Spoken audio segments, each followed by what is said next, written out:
C'est ta compagnie.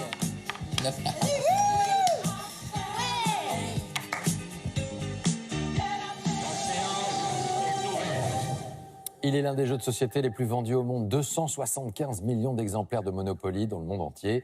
Son principe, une course à l'achat de terrains, de rues, avec à la clé la construction de maisons et d'hôtels. Une parabole capitaliste dont l'invention est attribuée en 1929 à un ingénieur au chômage. Mais est-ce vraiment la réalité? Eh bien, la version officielle n'est pas la bonne. En fait, le tout premier jeu a été créé par une femme, l'américaine Elizabeth Magie, en 1903.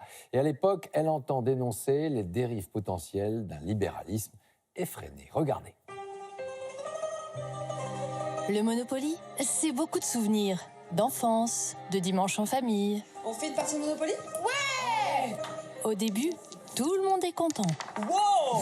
Double 6! 7. Waouh! Change. Bien essayé. Et puis, au bout d'un moment, certains s'enrichissent, C'est chez moi. d'autres finissent sur la paille.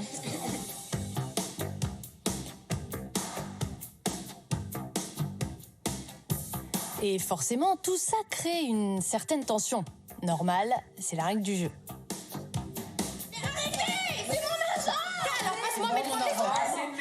Voilà pourquoi les parties de Monopoly finissent mal en général. Tiens, ton fric, voilà! Voire très mal. Difficile de croire que ce jeu a été inventé par une femme pour lutter contre le capitalisme. Quoi?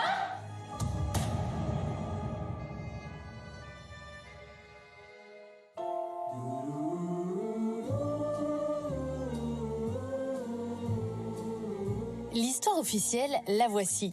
Au début des années 30, aux États-Unis, en pleine crise économique, un chômeur invente le jeu du Monopoly, le jeu cartonne et le chômeur devient millionnaire. Le problème, c'est qu'en réalité, ce jeu existait déjà depuis longtemps.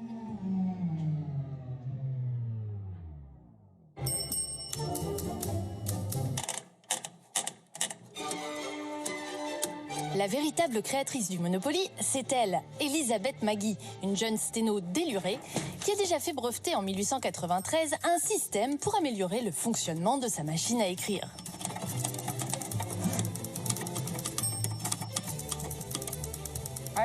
C'était vraiment une rebelle, mais une rebelle engagée. Contrairement à la plupart des jeunes femmes de son époque, Elizabeth n'est pas mariée. Un jour, Elizabeth fait une chose assez dingue pour l'époque. Elle passe une annonce dans le journal pour se vendre aux enchères comme esclave. Son but, c'est de protester contre la place accordée aux femmes dans la société américaine. Elle ne voulait pas attendre. Il fallait que ça change tout de suite. À l'époque, le pétrole coule à flot, le capitalisme bling-bling forge les fortunes de Rockefeller, Vanderbilt et Carnegie. Mais Elizabeth, elle, en pince pour Henry George, un économiste aux idées égalitaires. Henry George est une star à son époque aux États-Unis. Il écrit un livre, Progrès et pauvreté, qui est un énorme best-seller. Et je ne vais pas vous embêter avec sa théorie sur la taxe unique, mais en gros, son idée, c'était de ne taxer que la terre. Éblouie par ses idées, Elizabeth veut absolument les propager. Pour montrer que la concentration des richesses nuit à la société, elle imagine un moyen complètement révolutionnaire. Plutôt que de dire à tout le monde, lisez le bouquin, elle s'est dit, je vais créer un jeu pour montrer, pour expliquer. C'est ça qui est dingue. Le jeu qu'elle invente en 1904 a deux règles. Celle qu'on connaît aujourd'hui, la règle des méchants qui consiste à gagner en ruinant ses adversaires. L'autre, la vertueuse, dans laquelle tout le monde s'enrichit, grâce entre autres à la création de services publics.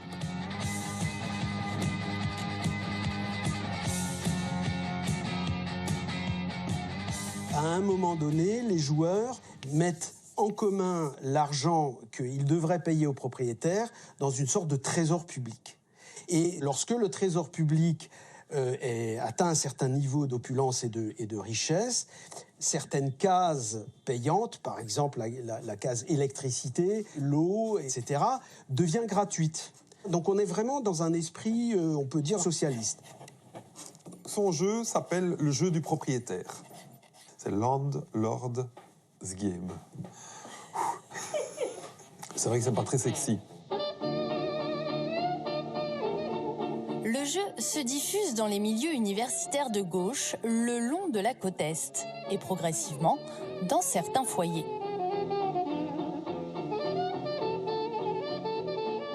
C'était du bouche à oreille, hein, donc on invitait des amis à jouer, etc. Et puis les amis qui en avaient entendu parler, qui avaient joué, faisaient jouer d'autres amis, etc. Et ça progressait, on va dire, de ville en ville. Et tout le monde adore ce jeu et crée sa propre version, en fait. Et c'est dans une version d'Atlantic City qu'un certain Charles Darrow, un père de famille au chômage, y joue chez des amis. Charles Darrow, ce soir-là, découvre ce jeu, il ne connaît pas les règles, il est même assez maladroit. Au premier tour, il est à la limite de la banqueroute. Et donc, il dit à ses amis, écoutez, est-ce que vous pouvez m'écrire un petit peu toutes ces règles-là? Parce que quand même, je veux un petit peu pouvoir m'en sortir et jouer correctement avec vous. Et à ce moment-là, les autres ne se doutent pas du potentiel qu'il y a dans ce jeu et ne soupçonnent pas non plus Darrow, qui n'a l'air de rien. Le gars, il répare des appareils de chauffage, il est au chômage. Voilà, c'est un peu un pauvre type à ce moment-là, quoi.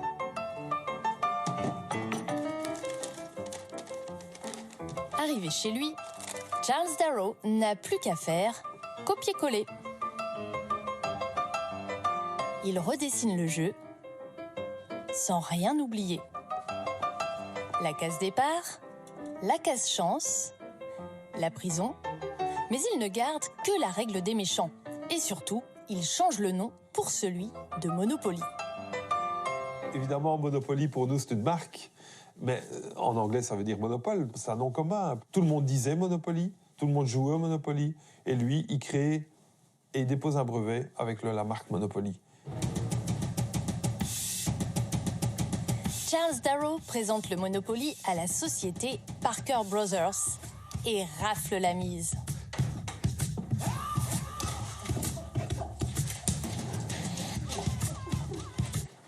Charles Darrow, qui était au chômage, va devenir millionnaire. Les Parker vont devenir milliardaires. Il y a même un moment où le Monopoly émet plus de billets de banque Monopoly que la réserve fédérale américaine de vrais dollars, quoi.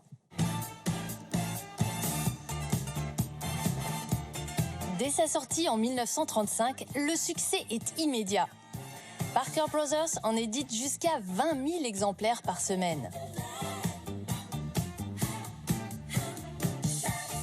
Le monde entier se met à jouer au Monopoly.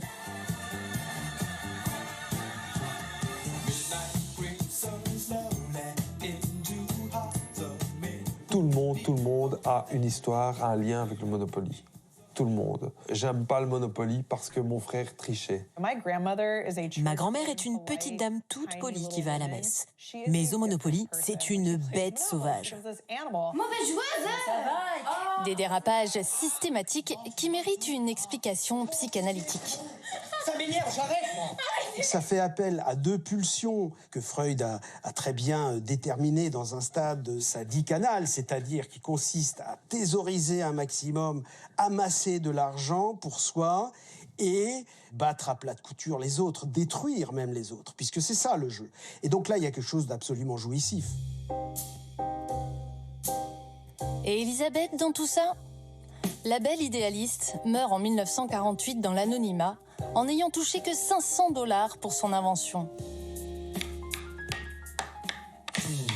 Mais 30 ans plus tard, l'histoire rebondit grâce à un professeur d'économie de la fac de San Francisco, Ralph Anspach. Politiquement, il est plutôt très à gauche. Et c'est comme ça, en enseignant à ses élèves et à ses enfants, qu'il commence à se poser des questions sur le Monopoly. Et il se dit, mais pourquoi est-ce que je joue à ce jeu avec mes enfants alors qu'il est contraire à mes valeurs? Et donc, il crée l'anti-Monopoly et le commercialise.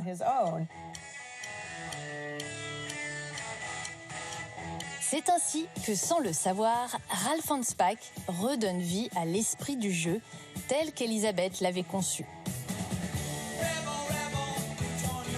Un jeu contre les inégalités qui devait changer la société.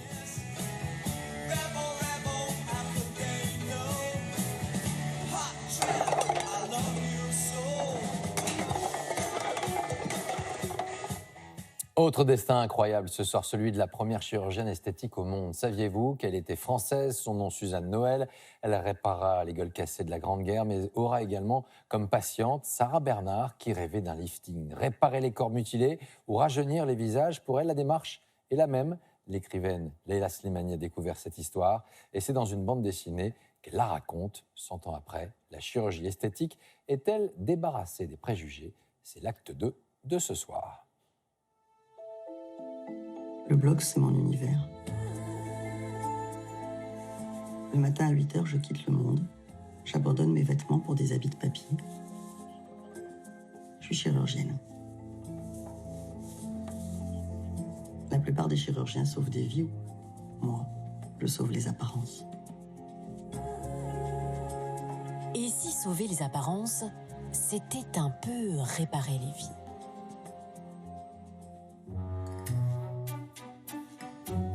C'est en tout cas ce que pensait une femme française du début du XXe siècle, Suzanne Noël.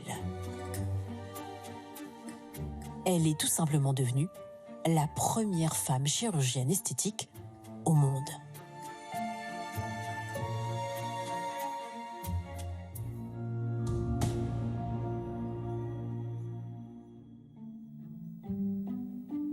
Il était une fois, en 1900, une jeune femme bourgeoise qui s'ennuie. Elle voudrait bien continuer à apprendre. Suzanne Noël n'aime pas la vie de femme au foyer et puis les parties de bridge avec les copines. Et elle dit un jour à son mari, voilà, en fait, moi, ce que j'ai envie de faire, c'est de poursuivre mes études et de commencer par le baccalauréat. Sauf qu'en 1903, les femmes n'ont presque aucun droit. Qu'importe, Suzanne s'inscrit en candidate libre, elle obtient l'examen. Mais ce qu'elle veut, elle, c'est faire des études de médecine. À l'époque de Suzanne, elle était la seule d'arriver dans un amphithéâtre où il n'y a que des hommes et 2 ou 3 femmes et dire, ben voilà, c'est le début. Ça doit être merveilleux. Et c'est sans doute au moment où elle entre à la fac de médecine que commence déjà une première prise de conscience féministe, ou en tout cas une prise de conscience de l'absence des femmes dans les sphères de travail. La voilà, femme médecin, l'une des premières de sa génération. Reste à choisir sa spécialité. Suzanne Noël éprouve une véritable fascination pour la mécanique du corps. Et cette fascination est nourrie en partie par la peinture, par la sculpture. Elle passe le plus clair de son temps dans les galeries d'art. Et c'est vrai qu'elle a un attrait tout à fait particulier pour l'anatomie. Elle a trouvé. Elle veut faire de la chirurgie. Elle regarde ce qui se fait, les premières opérations pour réparer un peu des cicatrices, des choses comme ça. C'est une vocation, mais c'est pas encore la chirurgie esthétique. Ça s'appelle pas encore la chirurgie esthétique, ça s'appelle la chirurgie réparatrice. Suzanne opère ses premières patientes. Elle teste notamment des techniques sur les cernes. Tout Paris parle d'elle. Jusqu'au jour où Sarah Bernard, l'actrice française à la renommée internationale, demande à la voir. Elle s'est faite opérer aux États-Unis et... comment dire ? Le lifting avait surtout été fait sur le haut du visage, donc jusqu'ici à peu près elle était bien faite, mais ensuite tout ce qui était le cou et l'ovale du visage continuait à pendre, donc c'est là où Suzanne Noël est intervenue. Et voilà le résultat. Sarah Bernard semble avoir rajeuni de 20 ans.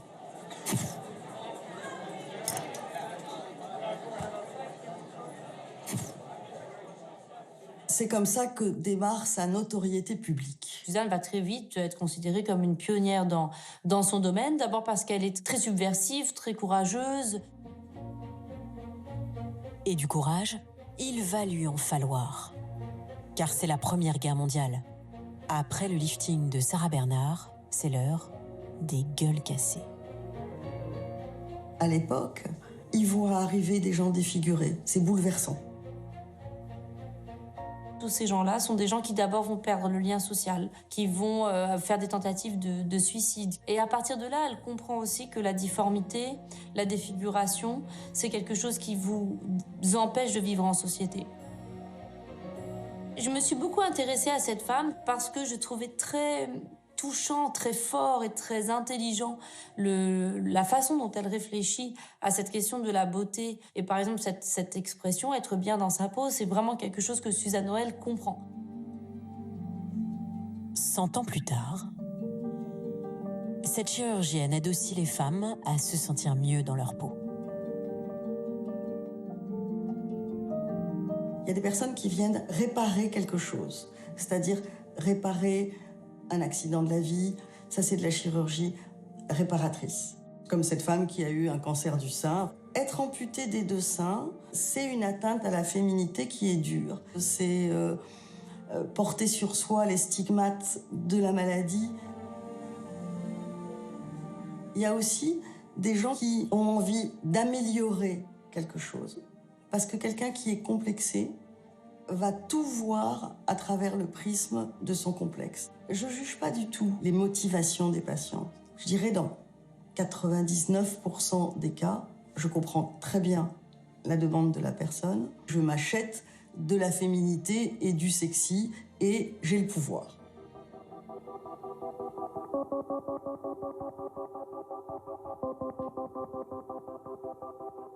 Depuis que le miroir existe, toutes les femmes font ce geste. Isabelle Sarfati assume aussi recourir à quelques retouches. Oui, mon apparence compte. J'ai envie de vieillir le mieux possible, c'est-à-dire en cohabitant avec ce que je suis. Je ne suis pas prête à ressembler à une bouffie liftée pour ça. Pour Isabelle, en 2021, comme pour Suzanne en 1920, seul compte le fait d'être bien dans sa peau. Pourquoi on est poussé à ça? Alors, est-ce qu'on veut toujours être beau pour les autres? Est-ce qu'il y a aussi chez les femmes, comme chez les hommes d'ailleurs, le désir d'être beau pour soi? La religion, notamment la religion chrétienne, a toujours eu un peu ce regard en disant « la nature t'a donné ça, tu dois l'accepter, tu dois subir ». Moi, je crois qu'on n'est pas toujours obligé de subir. Et ceux qui voient la chirurgie comme une nouvelle norme qui pèse sur les femmes pour plaire aux hommes, elle en pense quoi, Leïla Slimani? C'est comme penser que les femmes ne se mettent en talons, ne se maquillent que pour les hommes, qu'on passe notre vie à penser à ça. Enfin, moi, je vois pas les femmes comme ça. On peut être féministe et se faire un lifting, être féministe et porter des talons. Pour moi, c'est pas du tout la question. Suzanne Noël aurait sûrement été d'accord. Un jeu de société mythique, la première chirurgienne esthétique au monde. L'histoire est composée de multiples pionnières dont on redécouvre l'influence. En voici 3 autres. C'est le petit bonus de ce soir. Notre première inventrice, c'est elle, Joséphine Cochrane. En 1886, elle reçoit beaucoup d'invités, donc ça fait beaucoup de vaisselle. Alors elle invente la machine qui lave à sa place. À peu près à la même époque, quand il neige à New York, les conducteurs de tramway déblayent encore le pare-brise à la main. Une certaine Mary Anderson trouve la solution. Eureka, c'est l'essuie-glace. Hélas, aucun constructeur ne voudra lui acheter son invention. Mais une fois le brevet expiré, ils s'en sont tous emparés. Et la voiture ne serait jamais devenue ce qu'elle est sans Bertha Benz. Bertha est une jeune femme curieuse et elle a investi dans le projet de son mari, un tricycle avec un moteur. Sauf que Karl a du mal à le vendre, son tricycle. En secret, Bertha Benz prend la route avec ses 2 enfants pour faire le premier voyage automobile de l'histoire. 104 km au sud de l'Allemagne, en 1888. Pour se ravitailler en carburant, elle trouve auprès des pharmaciens de l'éther de pétrole.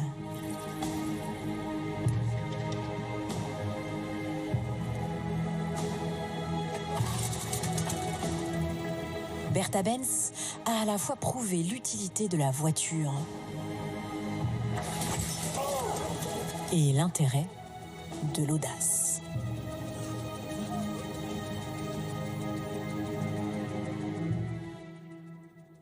Et vous pourrez retrouver bien d'autres destins de pionnières dans le livre de Milan Agassi à l'occasion du centenaire de la Journée internationale des droits de la femme qui sera célébrée ce lundi. Merci à l'équipe du jour, Céline, Vincent, Frédéric, Julie, Jean-Charles, Clément et Octaï.